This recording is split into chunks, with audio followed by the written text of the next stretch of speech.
Okay, hi there. It's Kim Willis again. Got another live broadcast for you. Facebook Live. Yes, yes. A handy little tool or piece of software platform, whatever you want to call it. It's great.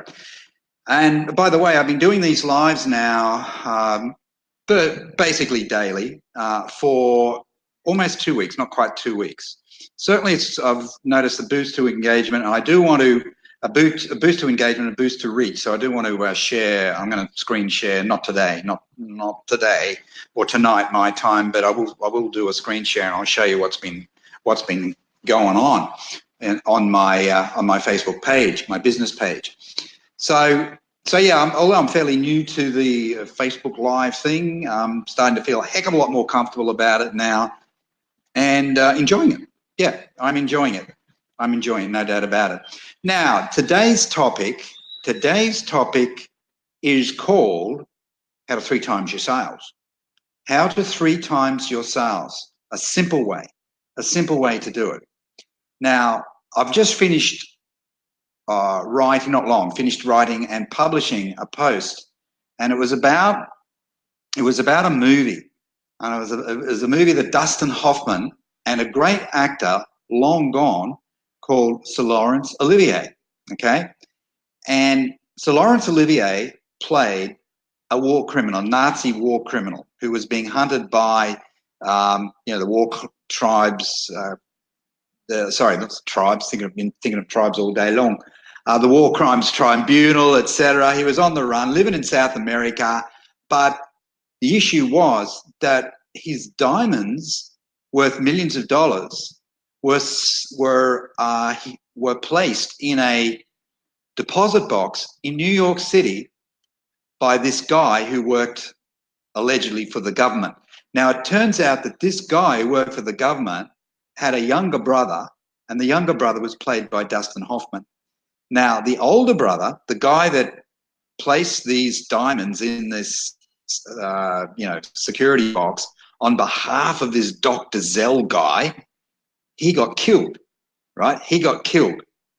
And so young Dustin, who was a student and a marathon runner, he was landed in a difficult situation because Dr. Zell, who had arrived in New York trying to find his diamonds that are worth millions of dollars, and he decided that young Dustin, or the character played by young Dustin, knew where the diamonds were because he was the brother of the deceased guy that worked for the government. So they started hunting down Dustin, right, or Dustin's character. His name was Levi.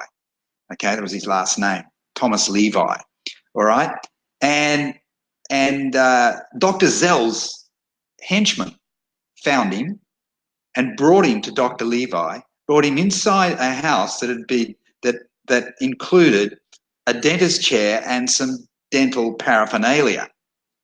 And Dr. Zell was very charming to start with, and he started asking Dustin, okay, where are the diamonds? Where are the diamonds? Your brother is dead. He knew where the diamonds were. He was the one that placed them in the security box, blah, blah. I want my diamonds. These are my diamonds. They're worth millions of dollars.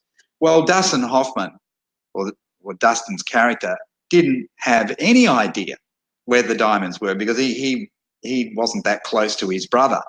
So in frustration, Dr. Zell pulls out a drill and starts drilling into his teeth, into Dustin's teeth. No anaesthetic. So he drills deep into one tooth, and Dustin is writhing in pain. Okay, and then he stops and he says, "Okay, have you got the information for me?" Dustin says, "I don't know what you're saying. Okay, keep drilling. Tooth number 2. Starts drilling tooth number 2, and then tooth number 3 and tooth number 4. After about 5 or 6 teeth, Dustin is almost unconscious, right? And his mouth is just spewing blood everywhere. Now, the reason why I'm giving you this little story is because it demonstrates pain, and it makes a point that when someone is in pain, they'll do just about anything they possibly can do to overcome the pain, won't they? Think of your own situation. You've had say physical pain. You've had a toothache. Okay, you want to get to the dentist as quickly as possible. Yes. What about a back pain, really bad back pain?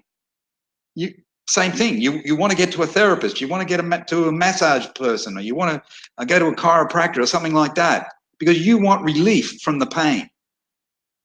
But physical pain isn't the only type of pain we experience. We experience psychological pain, and we experience situational pain. We hate our job. We hate our job. We had an altercation with our new boss who we don't like, or you had an altercation with your new boss, you don't like that new boss, and you made the decision that you've got to get out of that job. You no longer love it because of the change, because something happened. They got a new boss. And now you're feeling the pain, and you're dreading going into work every day. You feel the pain, acutely aware of the pain. And you want relief. You want relief. You're in a bad relationship, and you hate going home because all you'll experience is tension and maybe arguments, and perhaps even worse than that. You'll do anything to overcome the pain, won't you? So it doesn't necessarily mean that it's physical pain, mental anguish. We want relief, don't we?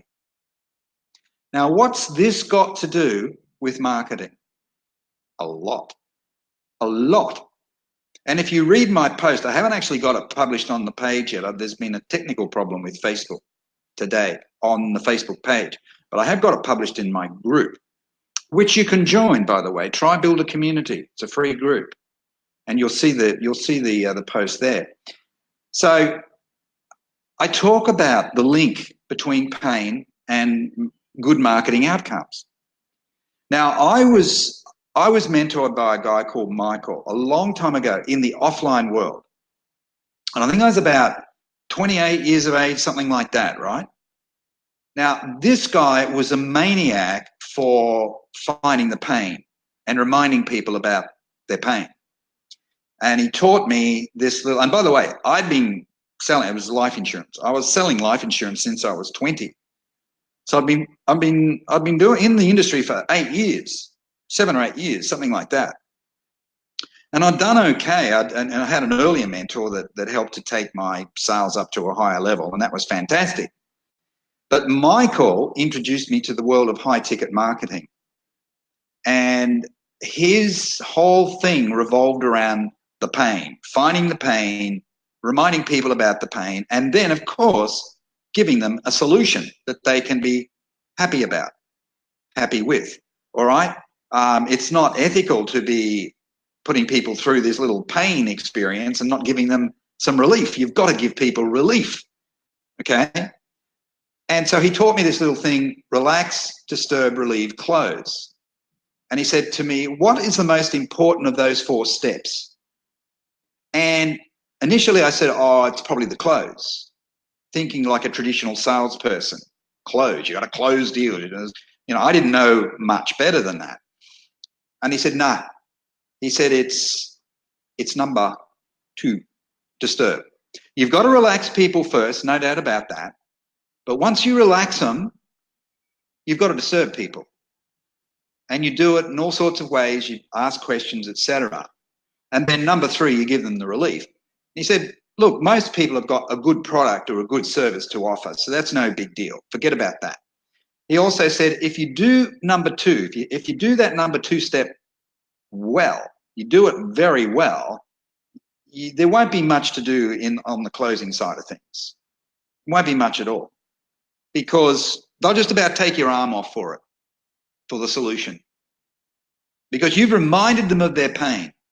Now, of course, you have to do this ethically. That's very important. And you don't oversell. You don't oversell. The solution must match the needs for your customer, your client. Absolutely. But Michael said to me, he said, you know something? Most people who are trying their hand at sales and marketing and all this sort of stuff, and this is, like I said, I was only 28 years of age, right? Long time ago. He said, most people never get good at this. Number two. He said they're good at the relax, bit of small talk. This is old style, you know, face-to-face, belly-to-belly marketing. But there are parallels that we can draw in the for the online world as well. And he said they're good at the relax and making people feel nice and comfortable and all that. He said they're great with that, but they're nervous about disturbing people. They're nervous about digging a little bit to find the pain. And here's something else. Here's something else that I've learned, not only from Michael, but since then. Got a vast experience going back decades. What I've found is that most people will not admit the pain to you. And a lot of people don't even admit it to themselves. Unless it's something acute, physical pain. Okay, I got to phone the dentist, and I got to phone that dentist like yesterday, all right? But when it comes to situational pain, relationship pain, circumstantial pain, all sorts of things like that, job pain, hate the job and all of that, a lot of people will put up with it. And sometimes they get pretty good at submerging it, hiding the pain, not admitting how much it's eating at them. It's gnawing at them, but they don't want to admit it because their phony baloney ego prevents them from doing that. So if you're talking to somebody like this, they may not admit the pain because they're protecting their ego. Or they may not be completely and acutely aware of the pain at this time. At this time, people go through, different peaks and troughs. So here's how I trebled my sales and my income. I just became mighty good at finding the pain, potentizing the pain, to the point where people are hungry for a solution. Even though 10 minutes earlier, they were kind of resigned to the pain, the discomfort.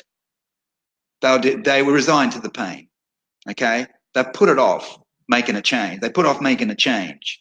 Do that next time. I'll do that in 6 months' time. I'll do that next year. So this strategy that I learned all those years ago, basically the effect of it was that it advanced people's buying decision from making a change sometime in the future, which could be a year away, to now, right now. Yes, because you reminded them of their pain and they decided that they had to do something about it. And you're doing the right thing by solving this problem for them. Because it will probably, let's say it's a relationship issue and you've got some kind of a service that can help with that. Let's say they're overweight, they need to get fit because they feel that they're lethargic, etc., etc., etc. You become good at reminding them of their pain, bringing it to life. And it's not just about talking about their pain, by the way. It's about, well, I like to use stories. I like to kind of paint a picture. A picture that tells a story for them. They see it on the screen of their mind, okay? Like a little bit of a Hollywood production. They're visualizing it. And you don't have to do it with, you can do it with belly-to-belly marketing, but you know something? You can do it with copy. You can do it with copy. You can do it with content. You got an email list, right? You can do it with your email list. By telling a story, a vivid story that paints a picture, they see it in their mind and they're motivated to do action, to take action, to do something about it. Something that they weren't planning on doing right now. They were maybe going to do something about that problem in the future, but because you have ruffled their feathers, you've pressed the pain point, the raw nerve in the small of their back, metaphorically speaking. And now they want a solution. Now the time is right.